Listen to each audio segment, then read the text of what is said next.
Office থেকে ফিরতে না ফিরতেই অমনি ছেলে এক লাফ মেরে বাবার কোলে উঠে যায়।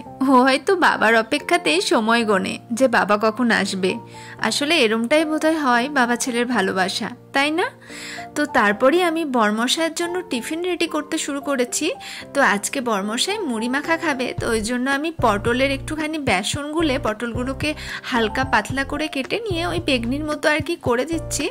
আসলে বেগুনটা নেই, বাড়িতে শেষ হয়ে গেছে, তো ওর মতোই আমি পটলের বেগনিটা ভাজবো। আসলে ঈশান্ত এসে হরলিক্স খায়, আর আমার অতটা টিফিন আমি করি না, আমি একটুখানি চা বিস্কিট খাই সন্ধেবেলায়, এই চা।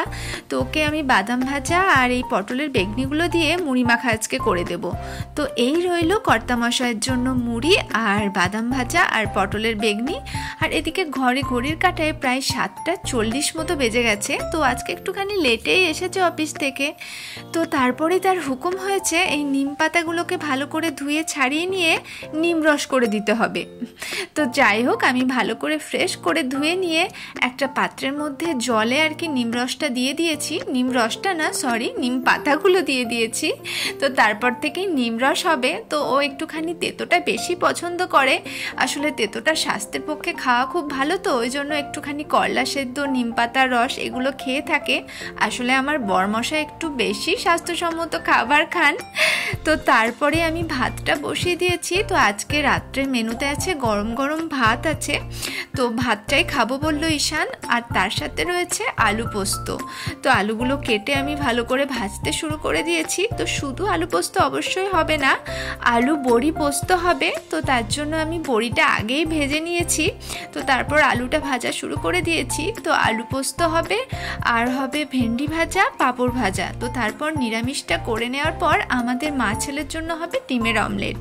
তো ফার্স্টে আমি আলুটা ভেজে ভাপিয়ে নিই, তো তারপর শেষে একদম ডিমের অমলেটটা করব।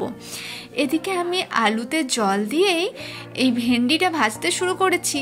তো এই ভেন্ডিটা হচ্ছে আমার বরমশাইয়ের প্রচণ্ড ফেভারিট একটা খাবার। মানে আমরা যেমন নিঃশ্বাস ছাড়া বাঁচতে পারি না, আমার বরমশাই তেমনি ভেন্ডিটা ছাড়া বাঁচতে পারে না। ভেন্ডি পোস্ত, ভেন্ডি সেদ্ধ, ভেন্ডি ভাজা, ভেন্ডির তরকারি, ভেন্ডির যত রকম আইটেম রয়েছে সব আইটেমগুলো তার কাছে বড় পছন্দের। সবসময় যেন ভেন্ডি করে থাকে এক প্রকার। তো যাই হোক, আমি সব কমপ্লিট করে পোস্তটা বাটতে শুরু করে দিয়েছি। তো আজকের মতো এতটুকুই থাকলো ভিডিওটা বন্ধুরা। তোমরা আশা করব আমায় অনেকখানি ভালোবাসা দেবে, নিজেরাও ভালো থাকবে, সুস্থ থাকবে। আজকের মতো ভিডিওটা এখানেই শেষ করলাম, আবার দেখা হচ্ছে তোমাদের নেক্সট ভিডিওর সাথে। আজকের মতো টাটা, সকলকে শুভরাত্রি।